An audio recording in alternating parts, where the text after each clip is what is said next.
From the deep, dark reaches of Star Trek Online comes Nikodas, Tabbytha, and Grebog with another episode of Fleet Action Report. Hello, and welcome to Fleet Action Report, the show where we don't just play the game, but we teach you how to play the game. I'm Tabbytha, that was Nikodas, and up next is Grebog. This is episode 187, Alliance Get Rexed. If you'd like to support us, you can do that here by following us, talking in chat. You can subscribe here on Twitch. You can also go and go to Coffee. We have a Coffee link there. Hey, wow, I'm a raider from Tabbytha. I'd watch out for her. I don't trust her. But you can also do either one-time donations, or they even have a subscription there at Coffee. And for those that are just going to listen, that's ko-fi.com/GREBOG. The benefit to them is they take less of a cut. Anyway. Grebog, how's everyone doing? Talking. Just start us off. So I've been playing WoW still. We've been killing the final boss in heroic mode. Each week now, twice. Well, we've killed him twice now that we've got him down once. So I still haven't gotten my two-handed legendary yet. It's fine. It'll be fine. Like we've been even killing him on normal, so that way people can get shots at the legendary to drop. But yeah. But though, if you get ahead of the curve, you apparently unlock the ability. They have this fail protection, supposedly fail protection. It drops an item after you kill them every time that you don't get the legendary to increase your odds to get it the next time. Well, once you get ahead of the curve, though, you get lesser versions of it can drop from any boss. So, yay. Fascinating. Anyway, I've also been playing Power World. Let's see. I stole. I guess I stole. I stole from some thugs a Dazzy. I don't if that makes sense to anyone other than maybe those that play Power World. It was in a cage. I've released it. It became my friend. And then I hatched an egg that I found. But yeah. Outside of that, I've been playing STO and getting stuff ready for the show, doing missions to get items that I didn't have. Nikodas, what have you been up to, and how's your week been? Primarily, I've been playing STO, putting this build together for the show tonight. This is fun. It's a really unique build, not one that I personally have flown before. So we'll go over that here in a little bit. Other than that, yeah, I've been on Power World. Making friends, then dicing them up and turning them into stew. It's kind of fun. It's a thing that you do. Bent. I still assert that is really flippin' bent. It's not. You're eating Pokemon. You know what? Okay. First of all, it's not as bad as it sounds because you don't have to play it that way, and I really don't play it that way. But two, people in the Pokemon world eat Pokemon. They don't make a huge deal about it. Right. That they don't make a huge deal about it, but it's in there. They even talk about it in the anime occasionally. But yeah, so that's a thing that happens in Pokemon, and Power World is just making it more obvious. I eat a lot of berries in that game. I actually do as well. I carry around a bunch of berries, and I started making jam-filled buns, which the image for it looks like a peanut butter and jelly sandwich. That's not what the image came into my head. Yeah, even anyway, saying Pokemon is kind of bent if you read the info.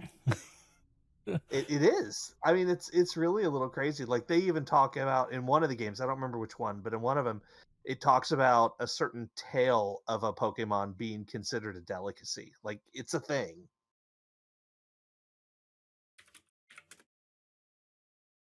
That's oh my goodness. It's a donut, people. Jam-filled buns are a donut. Tabby, how has your week been? Oh, well, I don't know now that I can't get eating Pokemon out of my head. No, it's been great. Oh my God, I've got a Boimler look-alike next to me. Cool. Anyway, no, it's been great. I've been playing STO. I've been playing World of Warcraft. Doing some light casual raiding. And today I just got a new car. Oh. What is it? So that was super, super duper exciting. Is this a fun purchase or was this a necessary purchase? Yes. Okay, fair enough. Congratulations. And New cars are fun. Yeah, no, it absolutely was it absolutely was necessary. But like I got what I wanted. So it's also very exciting. And cool. The car is? Oh, it's a 2019 Nissan Rogue. Uh-oh. Might stab you in the back. Well, Or stab someone else in the back. I'm just worried that it might have a tendency to rear end other cars.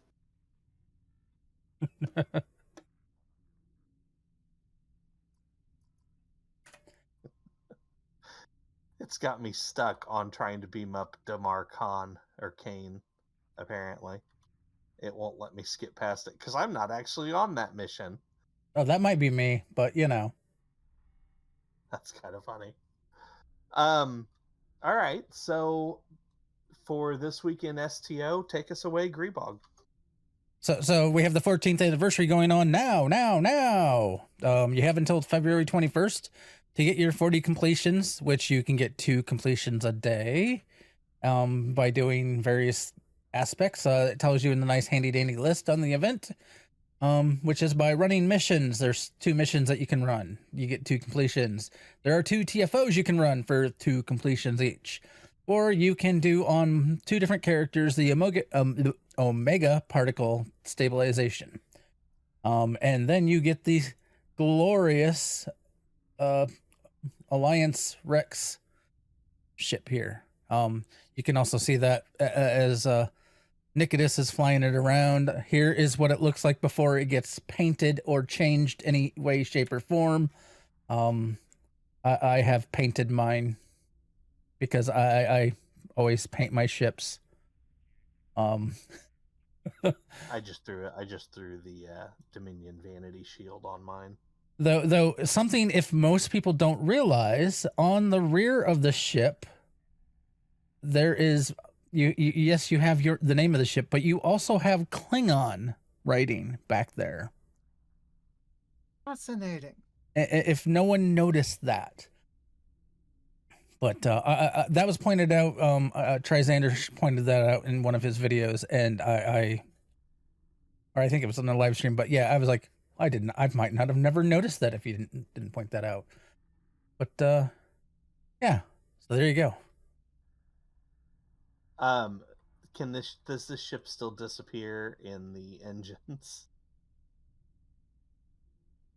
Let me turn on. Oh, mine were already. Okay, apparently they fixed that. The forks. All right, sorry about that. Tabby, you're up next. Oh, okay. Notes. KDF Wants You. February 15th, that would be today, to March 7th. You'll be able to create a KDF recruit.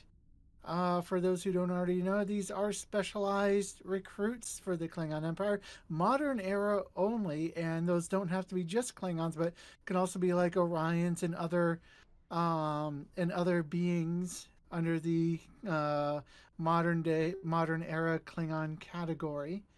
And you get special rewards for creating said character, account-wide unlocks such as the T6 Klingon bird of prey, and you get the Batleth and the cannon best in slot. One of the cannon best in slot traits, withering barrage, withering barrage.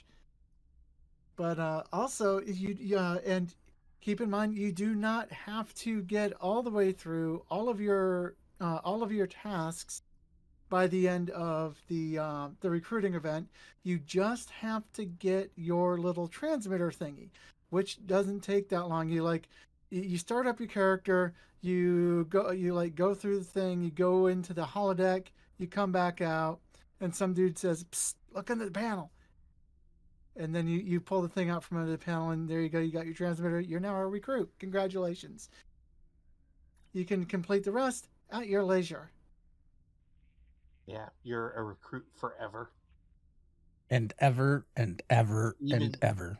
Even if you trash the device that they give you, you can always get another one for free. And it will still maintain your same progress. So once a recruit, always a recruit. The only thing you can get rid of it is to delete the character. So we will be going more in depth in the Klingon recruit next week. This week, however, they finally gave us our anniversary bundle. Let me pull this up real quick. Right here, all these ships. Some of them are prettier than others. This became available today. Why does it say? Oh, March 28th for console. Okay, I can't read, so there you go. The sale lasts until the end of the month, the 29th. It's 25% off, or 13,125 Zen. The regular price following the sale will be 17,500 Zen, and if at some point in time we were to get a 35% off on this bundle, it would be 11,375. So take that as you will. Price is what you want it to be, or what you consider it to be. I suppose I should put it that way. Not what you want, but what you consider it to be. There are... Okay, so the new ships can be bought outside of the bundle. They are also on sale. They will be 2,400 Zen until the sale ends on the 22nd, and then it goes up to the regular tier 6 price of 3,000 Zen. The 4 new ships are full spec, meaning they have a commander specialty seat and a lieutenant specialty seat. Lieutenant commander. Is it lieutenant commander? Yes. I stand corrected. So there's commander and lieutenant commander.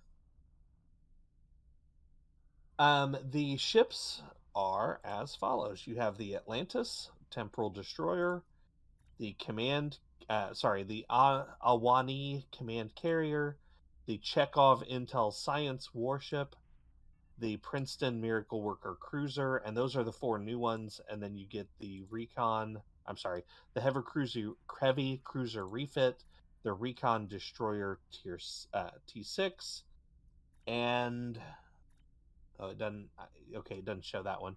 You get the assimilated destroyer, the Shiar assimilated destroyer, and then there's a bunch of other stuff in here that you get when you buy the bundle.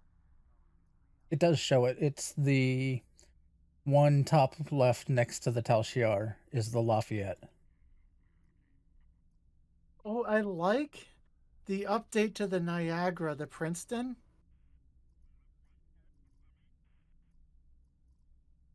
That's actually pretty nice.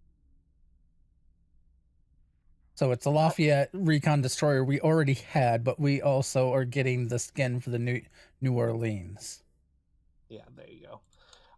Actually, all the ships, I think they are designed really well. I think they look really pretty. Stat-wise, there's a big controversy going on right now all over social media about this bundle. People are disappointed by it. People don't like the fact that the lockbox ship is not a full spec ship. People don't like that it's a Romulan ship. there's a lot of controversy around this bundle. I mean, what it comes down to is if you don't like it, don't buy it. I would put the 4 new ships that they put in game better than the free lockbox ship they're giving. Well, the lockbox ship they added to the bundle. I would put them above the lockbox ship. I would as well. I agree with that.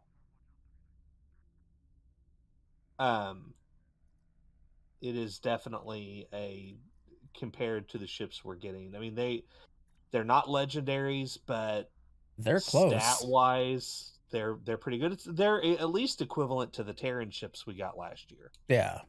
Being full spec, there's so much you can do since they are full spec. It opens up a lot of build opportunities. Agreed. And none of them are bad platforms. You could do a variety of builds on these ships. It just depends on what you're looking for and what you want to do. And if you personally feel the price is worth it. I mean, nobody can answer that but the person making the purchase, right? That's how that works. I'm looking at that Ahwahnee command carrier. You and your carriers. Me and my carriers. This one. It's supposed to be a good carrier platform. There you go.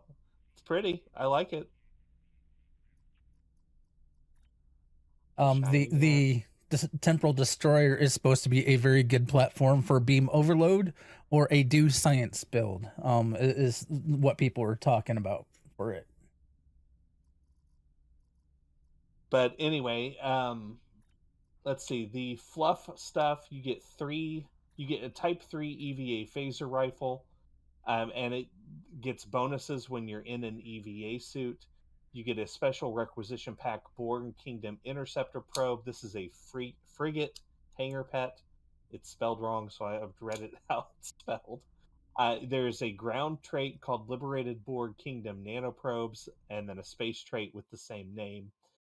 And then, so the one-time purchases, there's a 100% off Tier 6 coupon, 6 Starship slots, 6 experimental upgrade tokens, 14 ultimate tech upgrades, 14 master keys, and the title assimilator.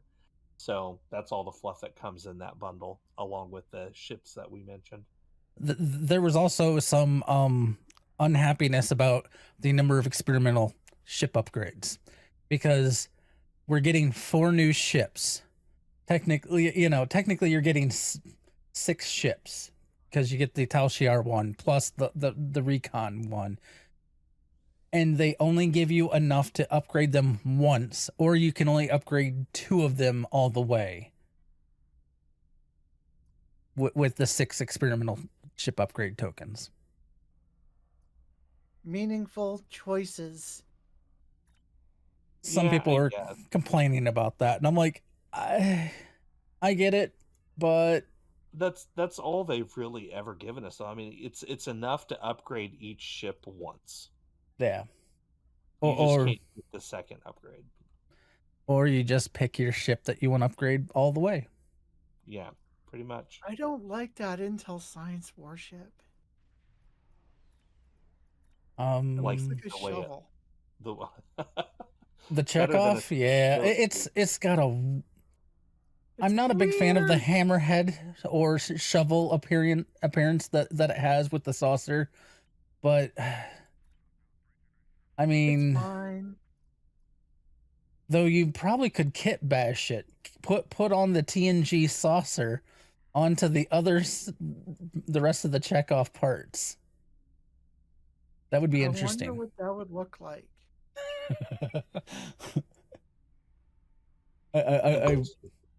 Maybe someone has the bundle.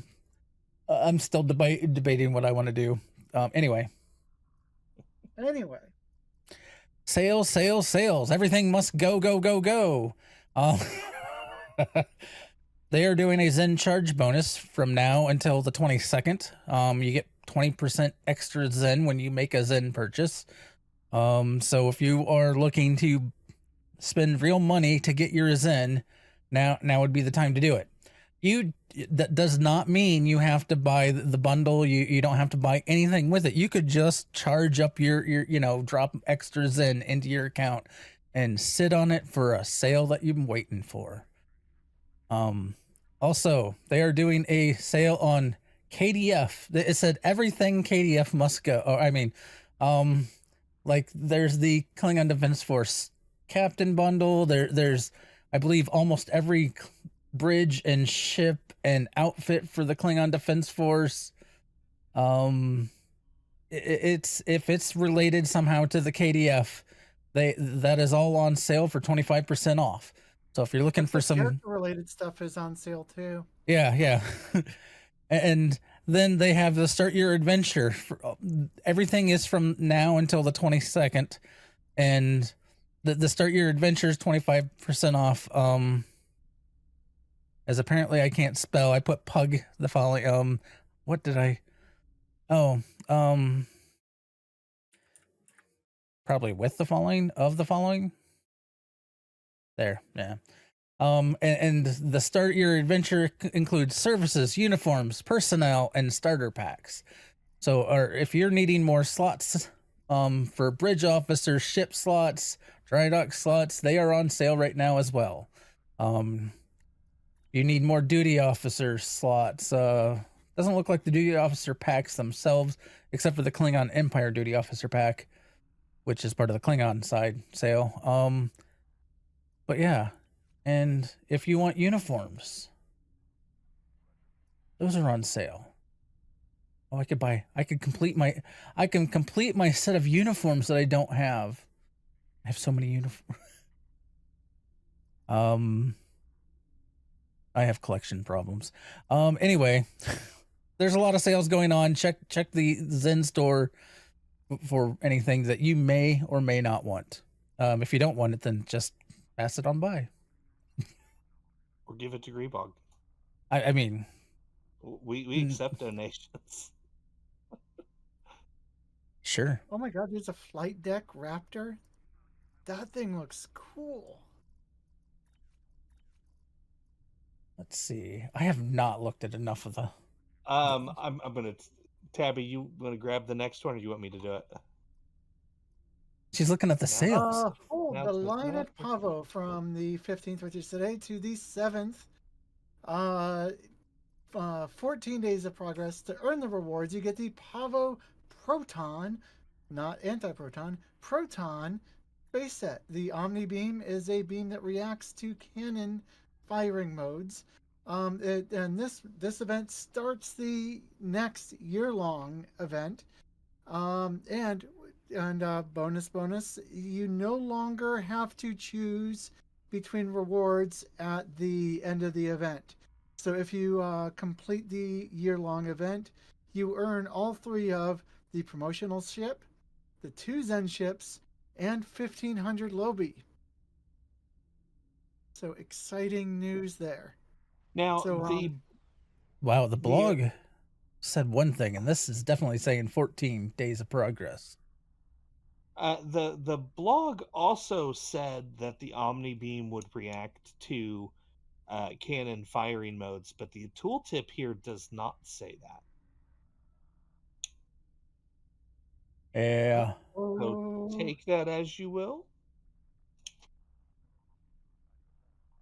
You have contradicting information. Because I swear, the blog said 20 days of progress.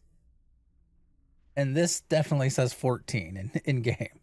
Yeah, in game is 14. I don't know how I feel about this space set, honestly. I mean, I'm going to do the event because I want to get the year-long thing done as quick as I possibly can. But this may be a set I never use. Going with proton damage was an interesting choice because we don't have that many things in game that deal or enhance proton damage. Maybe they're going a new direction. Maybe they're going to introduce and start building. Maybe we'll get a captain proton. Well, I mean, ultimately, if we all start doing proton damage, won't we all be captain protons? We'll all be proton captains.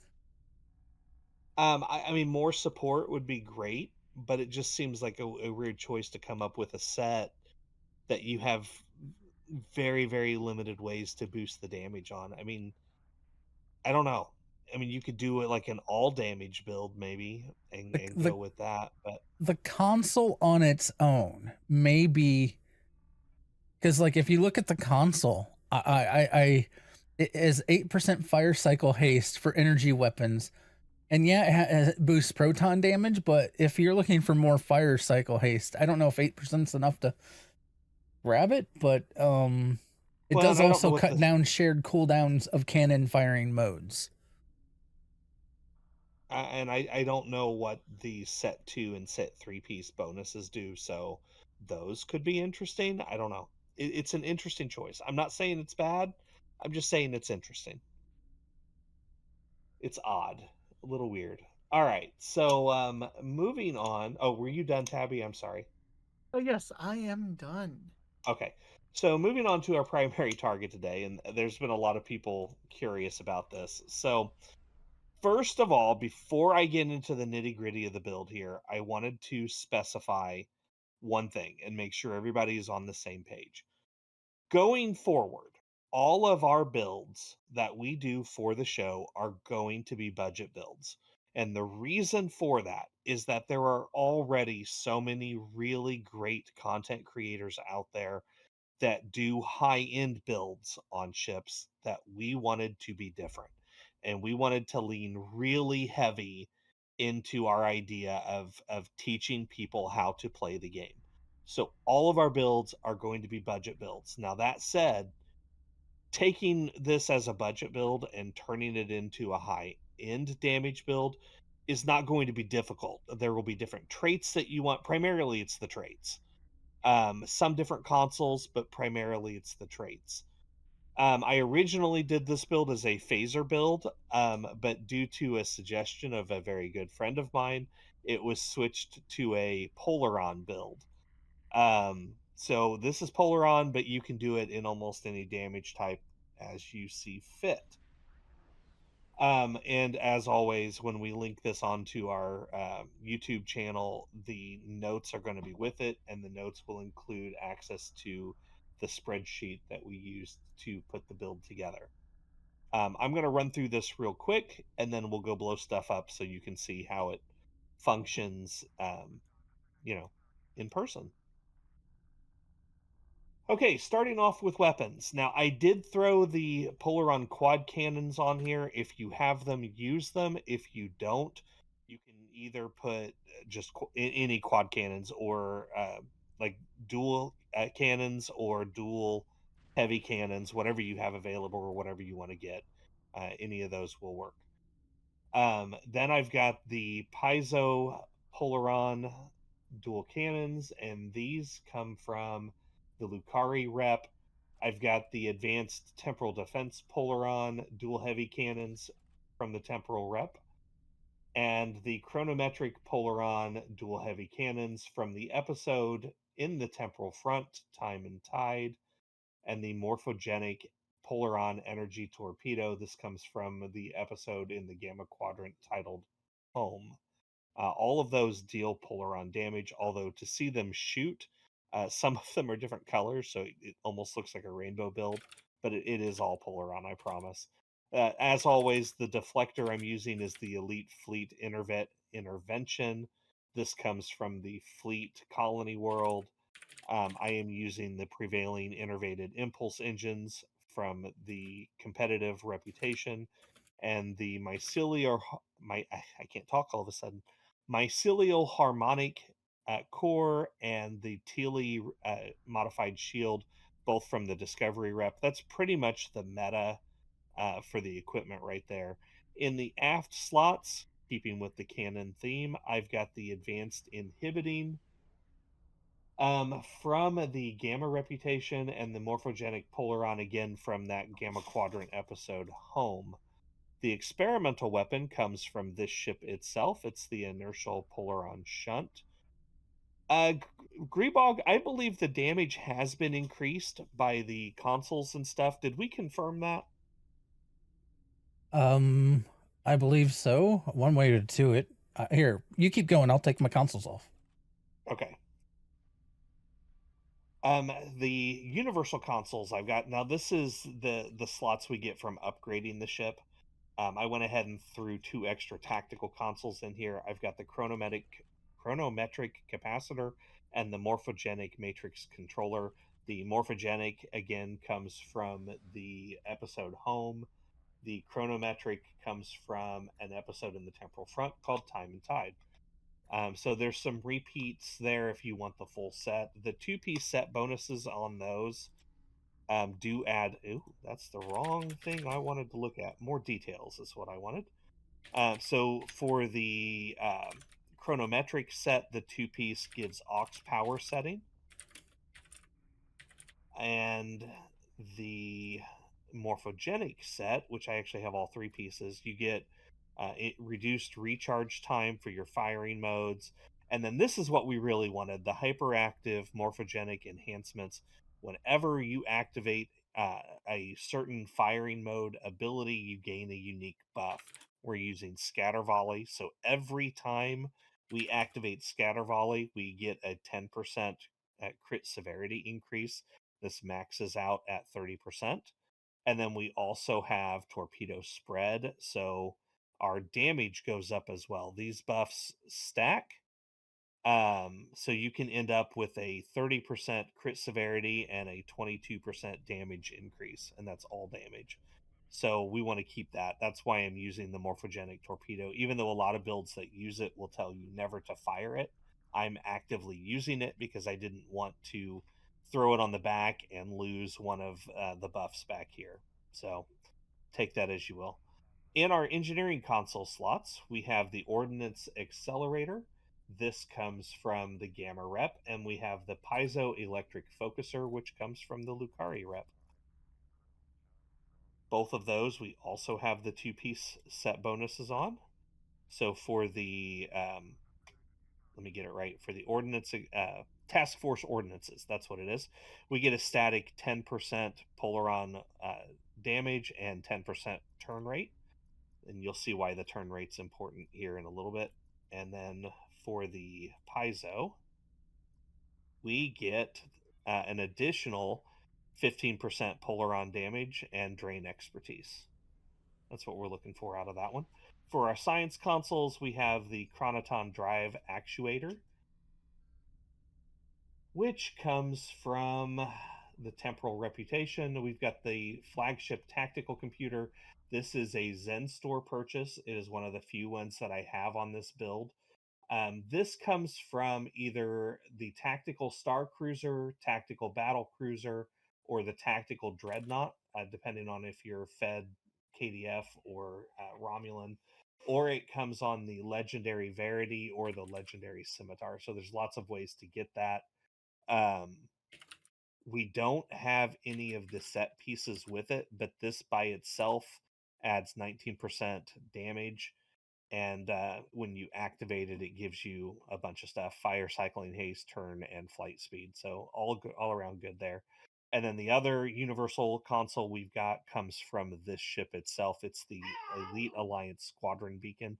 Basically, it summons 4 escorts to fight alongside you. And then all of our tactical slots are taken up by the vulnerability locators because we want to crit as much as we possibly can. Whew, that was a mouthful. All right, so the traits, and I'm only going to cover the traits that are pertinent to this. This is where things got a little interesting for the build because, again, we're doing a budget build, so we're using some traits that we wouldn't otherwise be using on a more expensive build. So I've got the Advanced Rapid Support, so you can call in help a little bit more frequently. The Deft Cannoneer. Let me hold on a second. Let me actually pull my traits up so I can tell you where these are from. So the Advanced Rapid Support comes from the Temporal Recruit. The Deft Cannoneer is from the R&D School. You have to get rank 15 in cannons. Fleet Coordinator is innate. Innocuous is innate. The Kinetic Precision is rank 15 in projectiles in the R&D School. Operative is innate. Point Blank Shot. Now this one you get from an episode, House Peg. Cannon training and projectile training are both innate. You can purchase the superior versions from K13. And then the one trait that I have down here that you have to actually buy is the Boimler effect. And you can either get this on the exchange for around 50 million, or you can get it for 200 Lobi. I highly recommend that trait. That's why it's on this build. This helps you with all of your cooldowns, and it does not require Aux to Bat to be useful. So I throw that on everything nowadays, and I highly recommend that if you can get it, you do. There are alternatives. If for whatever reason you can't get Boimler, you can use Bulkhead Technician for a little extra bulk. That's an innate ability. Thrill Seeker is one, but we didn't put down. Do you know where to get that one from? I believe that is another innate. Okay. So if you don't have Boimler, you can use almost any of them that you get for for free. But if you can get Boimler or save up for it, highly recommended. For the Starship traits, oh, and I got to change that now. For the Starship traits, we went with ones that are all Zen Store purchases or freebies that you can get elsewhere. I've got the Advanced Firing Solutions. This comes from the Quib Intel Battlecruiser. Okay, so interesting question for you two other guys in this channel. The Advanced Firing Solutions I have, obviously I've got it equipped, but I don't have the Quib. So where did I get that from? Any idea? The Advanced Firing Solutions? Yeah. The wiki said it comes off the Quib Intel Battlecruiser. It's a KDF ship, but I don't have it. It's got to come from another ship. Yeah, it could be a thing that comes from multiple ships, like emergency weapon cycle. It possibly, also, I couldn't find it. It says if you this says dilithium store if unlocked on a KDF character. Oh. Yeah, but to unlock it, you have to have the Quib, which I don't have. I have never bought the Quib. So I don't know where I got it from. But anyway, that's what it says. Emergency weapon cycle, this comes off of the Arbiter, the Kurak, the Morrigu, or the Legendary Avenger. So there again, there's lots of options to get it.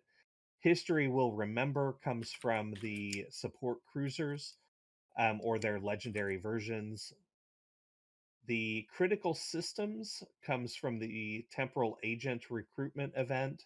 The improved version is also from that as well. Pedal to the Metal comes from the specialization of Pilot. I believe you have to put 30 points into Pilot to unlock it.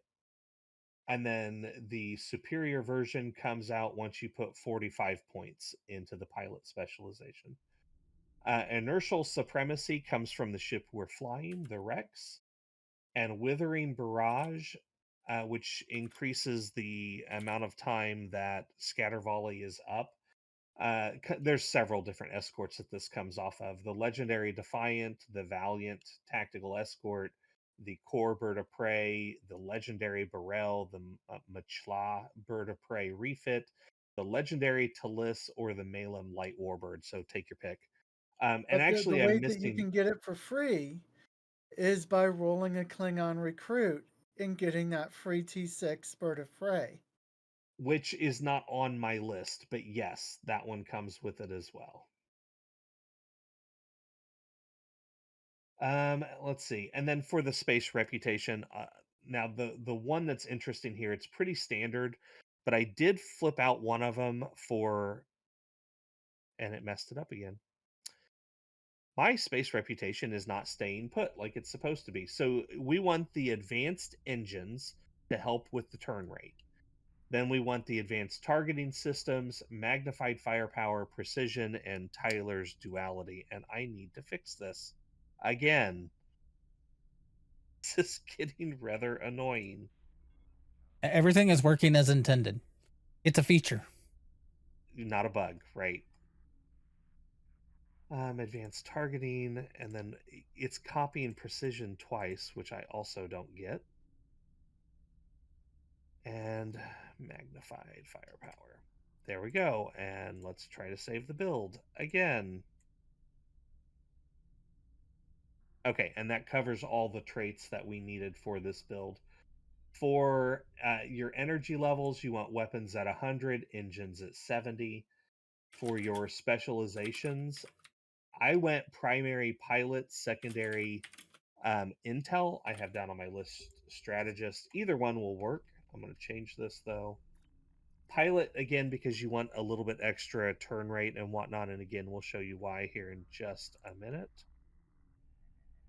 And then the only other thing that I have down of note are our duty officers.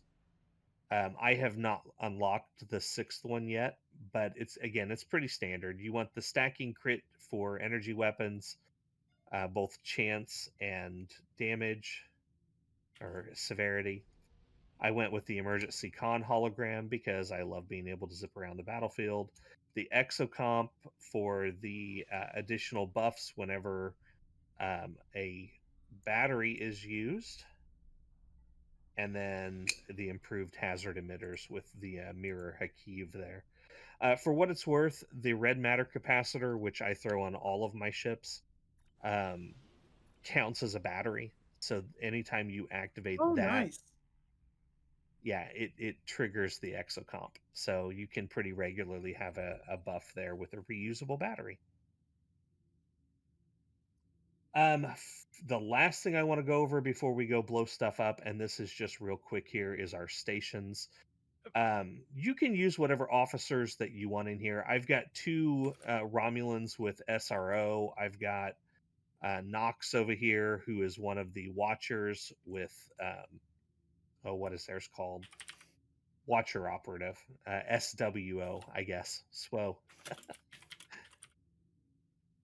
And then I've got Dr. Crusher for additional cooldowns, and Wei Yun because Wei Yun is awesome. Wei Yun, if I'm hoping that they retroactively make Wei Yun a count like they did with the Tommy gun. His authority of the founders here, you get weapon damage, crit chance, and crit severity. That is actually better than even the SRO.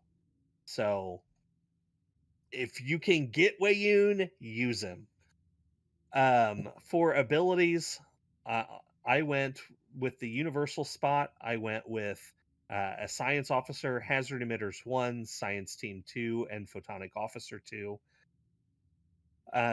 Then I went with pretty standard. You've got your chemo sight, your torpedo spread 2, focused assault 2, scatter volley 3, tactical team 1, attack pattern beta 1, emergency power to engines, so I can get that cooldown off of that con officer for evasive, reverse shield polarity for additional survival, emergency power to weapons because you should always use emergency power to weapons, and polarize hull for a little extra support, a little extra healing, and the ability to break out of tractor beams. Deep breath. Okay, that is the build in the nutshell, and again, we will post that with the ship when it goes to YouTube. So, what do you guys want to do to blow stuff up? I mean, we can blow stuff up over Pavo. That's part of the event. Stuff up over Pavo. We can do Pavo. I am queuing us for Pavo. I have not done that one in a while. Wee woo. Wee woo. Hang on, I'm changing screens.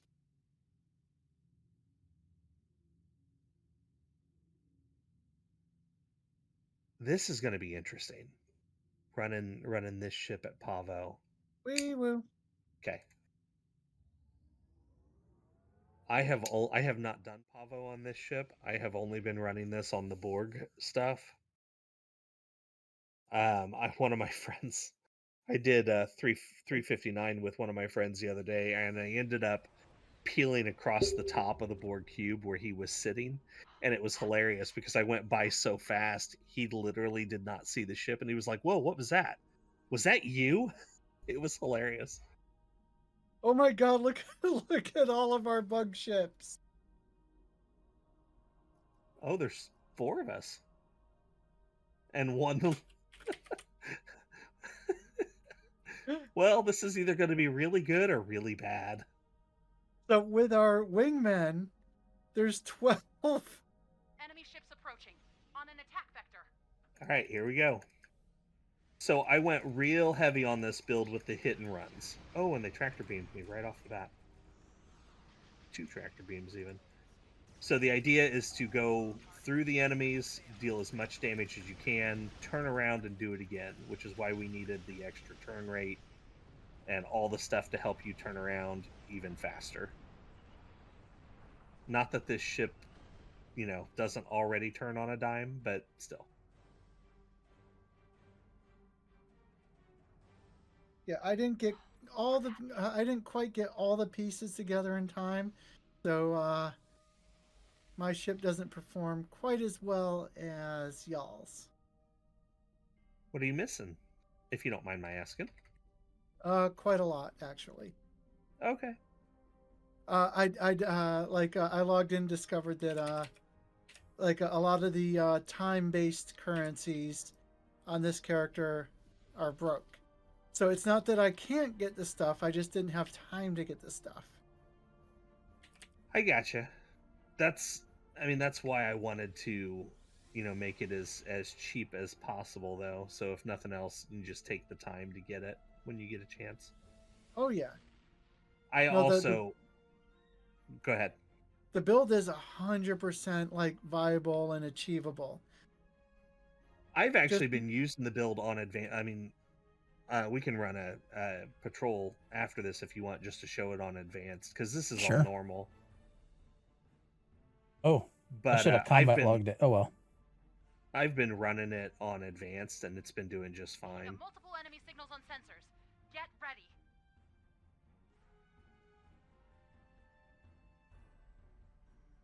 And here we go. We're gonna have some friends. Hello, friends. Hello, Terrans, my old friends. I've come to murder you again. We turned so sharp. Yeah, and don't forget to use your pilot maneuvers to help you get around and whatnot. I turned around so fast that I actually like completely did a 360 and spun on myself. And watch out for those tractor beams. They don't help any. So when we're empowering the satellites, we only have one TAC in the party. Guess who that is? Oh, pilot maneuvers, that's right. I have never flown a pilot ship before. They can be a little twitchy. I mean, aren't pilots usually twitchy? I mean, look at Nicholas. Look at Tom Paris and Nick Locarno, which look nothing alike. I don't see the resemblance. It's right there. No, I don't see it. I just don't see it. Funny enough, last night that was where I was at in TNG. Is I was watching the Nicholas Locarno episode.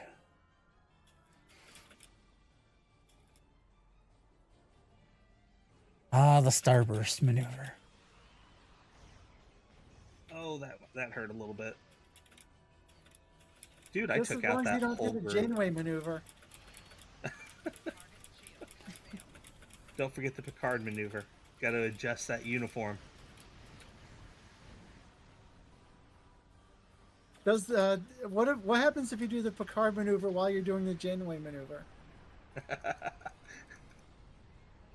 Probably spill coffee all over yourself. Yeah, I was like, going, you might spill coffee on yourself. I don't know. Come on, friends, come help.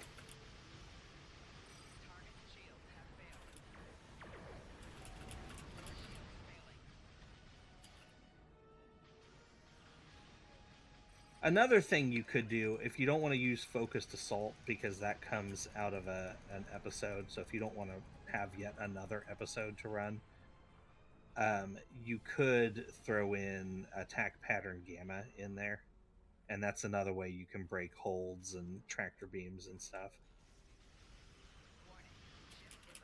I wanted a little bit more oomph on the build, so I went with the assault.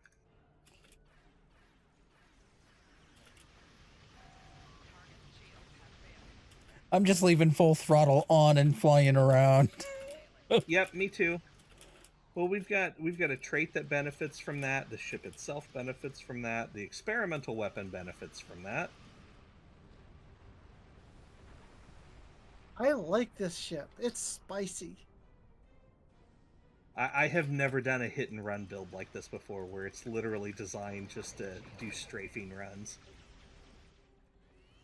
So something to note, I highly recommend that you link your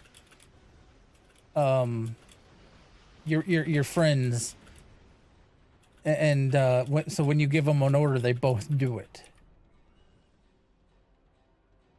Oh, and that's another thing. So I tend to keep them on a back burner, just in case I need their extra heals, because they will jump in and heal you in a moment of crisis.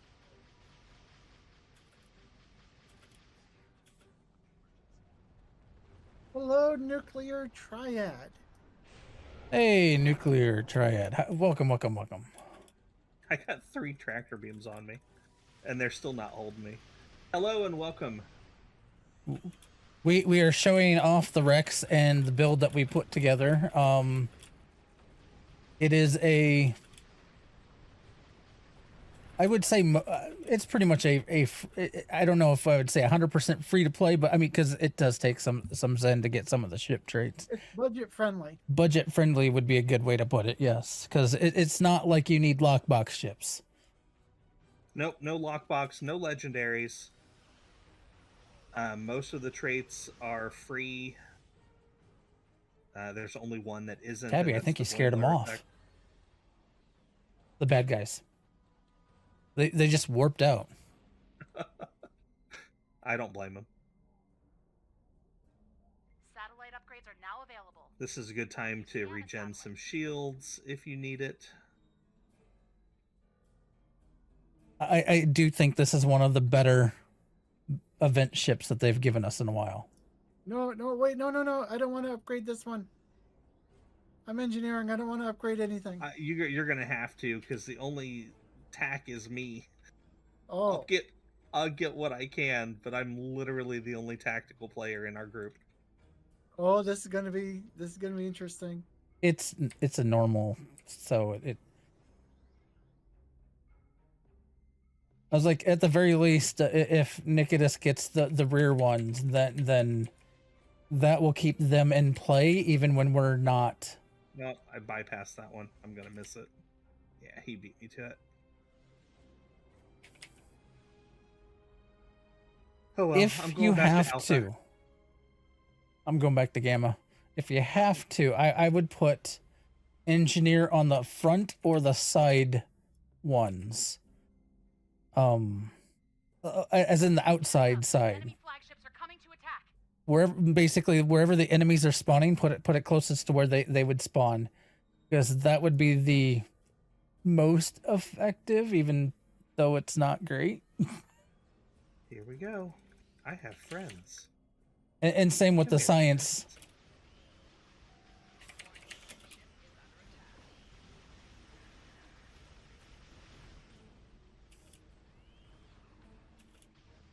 Kaboom.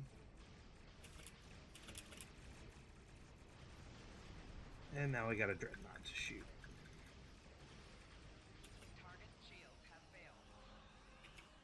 I called in a squadron. Ah, you got me in a tractor again.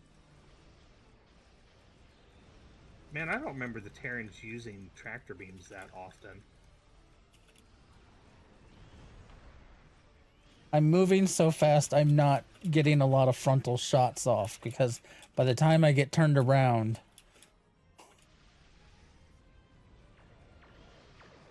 Get off of my station.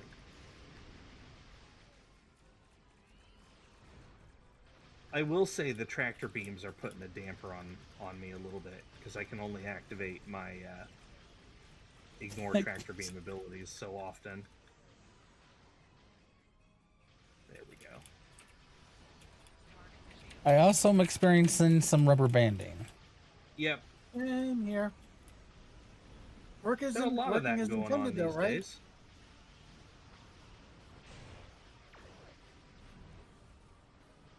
Go, next one. Blow up, please. Thank you.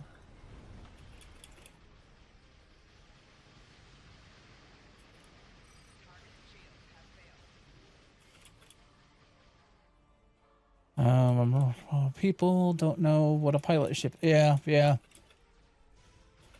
There are nice aspects to a pilot ship, and there are some people that absolutely dislike the pilot maneuvers. I, on the other hand, I kind of like them because if you use them appropriately, it can help you stay alive. It can help you even stay on target on your enemy.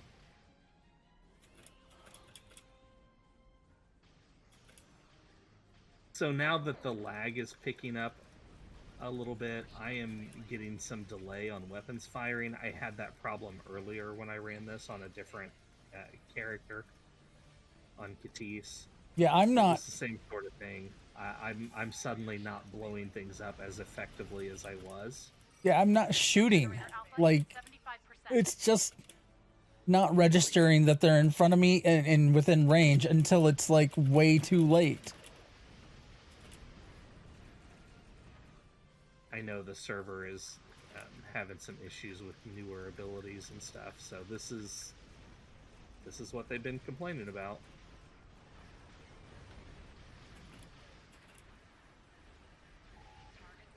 Yeah, I've got my camera zoomed up pretty close to my ship to kind of give it more of a dogfighting feel.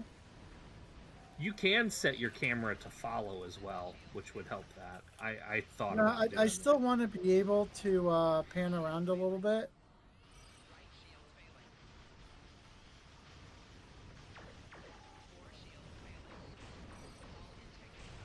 Oh, I blew up.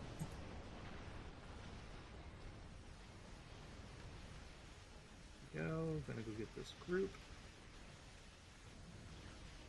Now, I don't know. I really kind of dig the experimental weapon that came with the ship. I have no idea if it's dealing enough damage to be meta or not, but I like it.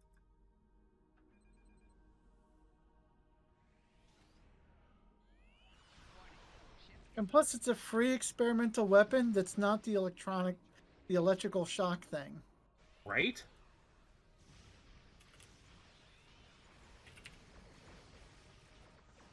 Plus, if you're doing a Polaron build, it scales with plus Polaron damage console. So there's a way to boost its damage that a lot of the experimental weapons don't get.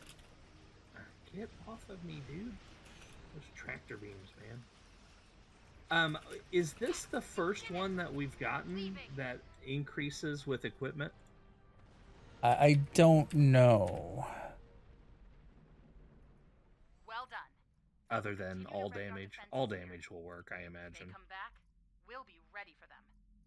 Keeping Pavo safe is important. You've done a lot today to make that happen.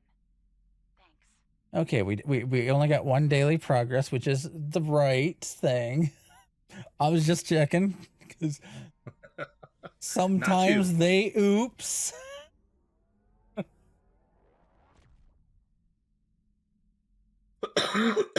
Excuse me.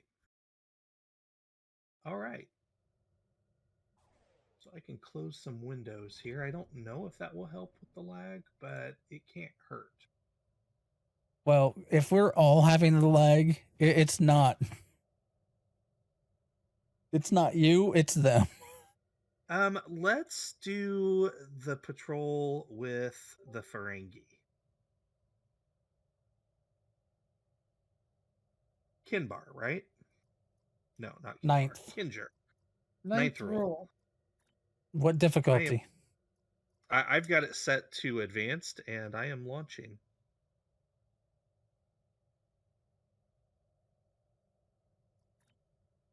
I figured I'd show the budget build on advanced so people can get an idea of, if it's going to work for them or not. But yeah, so the servers apparently they added some new bridge officer abilities in the last lockbox. Looks like there was a fight. And from the sounds of it, those are now having adverse effects on the servers. Lead the way, and the Shirgat will follow. Okay, we are all here. Ferengi vessel, Marauder-class. And They be here we close. go. I leave enough of their ships for salvage. Oh, you guys are so dead.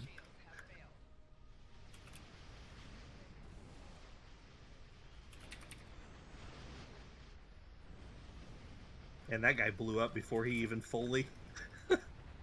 before it even recognized he was there.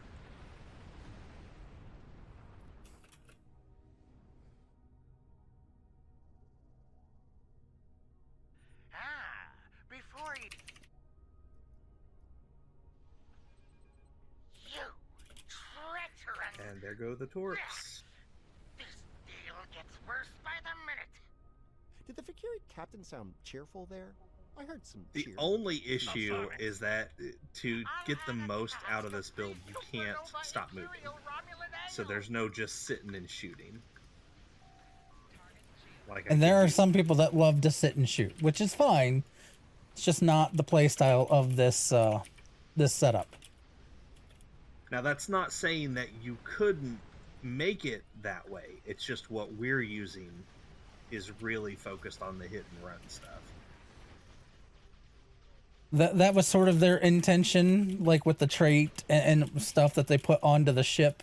So we decided to take the Ooh, that hurt. their design feature of the ship and go run with it. See what we could build that would be like take advantage of the inertial supremacy and so on.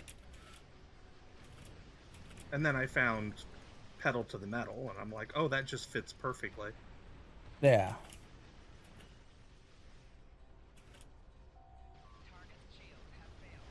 I gotta stay away from all the exploding ships, because there's a bunch of them.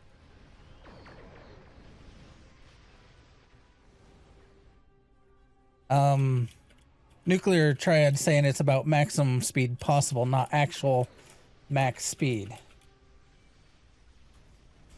Or your actual speed. They just worded it very poorly. And I think Augie was saying the same thing. I don't know about the rest of the stuff that we put on here.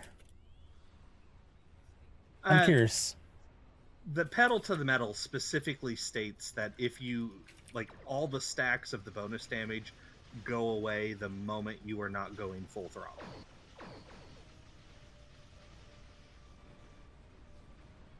So if you were to use a different trait in place of pedal to the metal, you could, you know, potentially fly it slower. Keep up the pressure.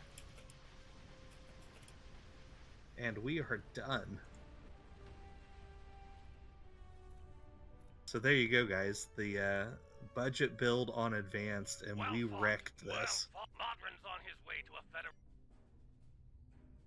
Now, as you can see, my shields are down. There was a couple moments in there that I had to heal up a little bit, but outside of that, I mean, it pretty much held its own.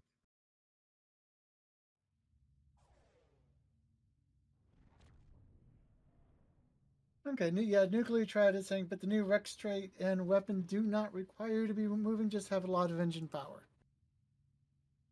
But we figured we would go with the theme of a fast-moving hit and run. Doesn't mean you can't take our build, remove pedal to the metal, and put in other stuff to you know, boost damage another way. Yeah, absolutely. Especially if you're not sticking, you know, to the same budget that we did, where we're doing, you know, no legendary ships, no lockbox ships, stuff like that. You could play a little bit more with it and build it how you want, but we wanted to lean real heavy into that. So, and it's fun. Frankly, I like the way it flies. Yeah, but I mean, thanks for the clarification there, though, Triad. Yes, thank you. Out of curious, Nikodas, what is your flight speed when you're in sector space here, or in system space here? When I'm just flying, Yeah. You're talking about impulse speed? See, when I'm 70 sitting here doing nothing, I have 81.10 flight speed. When I start moving full speed, it drops me to 67.93. Huh, that's weird. So when you're at throttle 0, which means I should, based on the damage, do, more damage sitting still because my potential flight speed is higher. Fascinating. And greetings, Stargate Wars, and everyone that came in with Stargate Wars. CJ, DJ, and everybody. Welcome in. Wait. Are you saying that this game has some poorly written tooltips? No. 201. With my buffs active, my speed got up to 201. While moving or while moving with my buffs in place. I'm at 171 right now.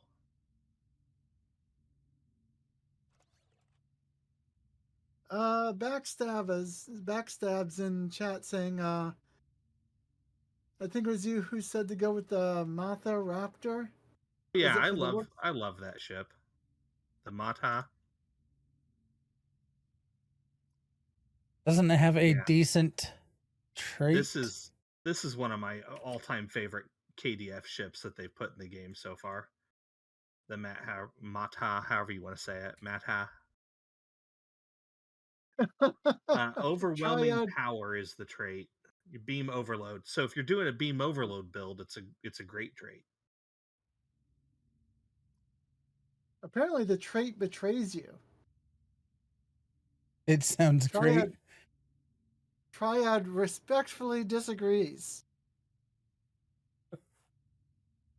So how does it betray you? It sounds great and doesn't perform the way it's as good as it sounds is what I'm gonna get out of what he's saying.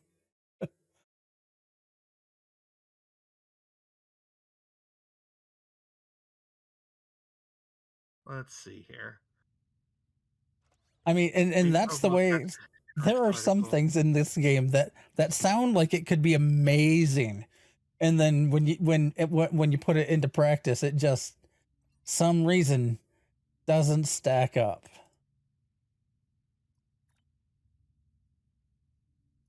It knocks people. Okay, but what if you're not running EPG? Well, didn't you say the trait? The beam overload attacks create a charged particle burst, and then your high yield torpedo creates a photonic shockwave. So you get both. If you're doing beam overload with a high yield torpedo, you can get the charged particle burst and the photonic shockwave. So I guess both of those would probably run off of EPG, but that doesn't necessarily mean that you have to do an EPG build. Yeah. Krellian, hello. I have an Ice Princess build that uses space magic, and I enjoy that a lot. Outside of that, I have not been using space magic. I have space magic. I have all kinds of space magic. We kind of did a do Psi build together on what was that other ship? That was the Draenor scout ship. We did put a do Psi build together on there, so it was kind of space magic. And then there's the jellyfish. We did the jellyfish build. That's kind of space magic, sort of. Yeah, Storm. That's the difference between theory and practical application. They rarely come out the same. Sounds good. Doesn't work quite as well.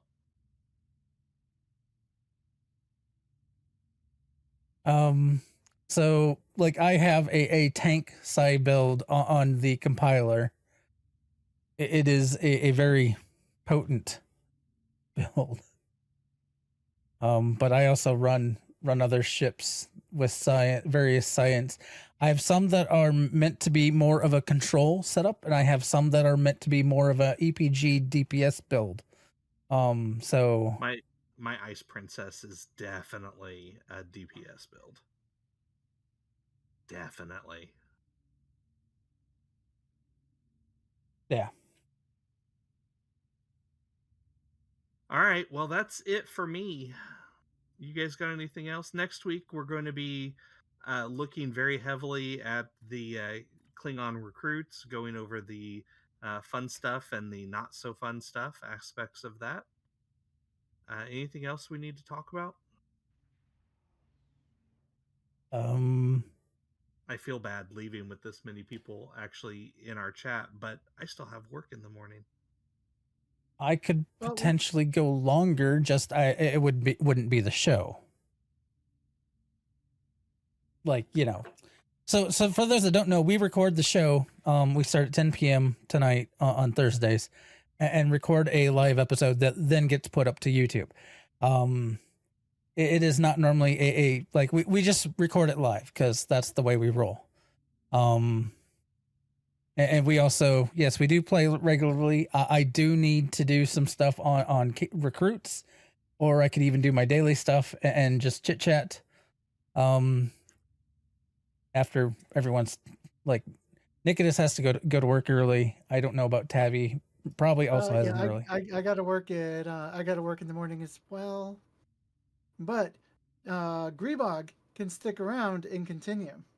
Yeah, I'll stick around for at least another hour. We'll see what we can get doing. Nuclear Triad, welcome to the game. Nothing to apologize about. We're glad that you're here.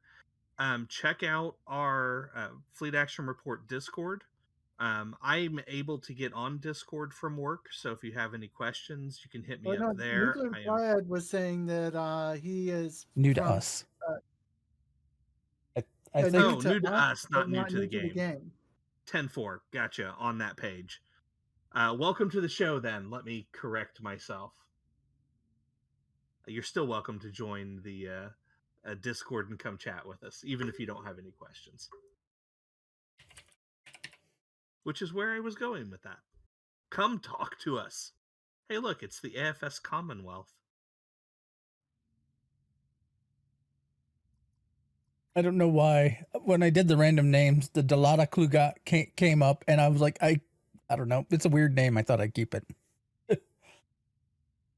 I don't even know what mine is named. Oh, yes, I do. Findo Gask. Right. Right. I did name that. Mine is the Ares. Welcome back, Stargate Wars. All right. So we're finishing up the show. I'm going to guess since some people have to take off, and then I will keep going. Oh my God, Andromeda Ascendant. Yeah. That's a deep. I don't know how many people still remember that show, but I would love to get that in game. Hey, there's an ASF Commonwealth right here, which comes from Andromeda. So there you go. Yep. I mean, it's technically possible. They're both Gene Roddenberry properties. Give me Glorious Heritage class starships in the game. Or perilous and let me kill things from the edge of the map. And apparently kill Nikodas a little bit. My oldest kid has the flu and is just starting to get over it, and I think I'm coming down with it. So take that as you will. Fun stuff in my life. The joy of having kids in public school. The cesspool. Yeah, kind of. All right. So as always, I will see everybody out there.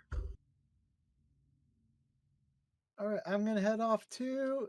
Have fun, be safe, and don't set yourselves on fire. Live long and prosper, and I will be right back to solo stream.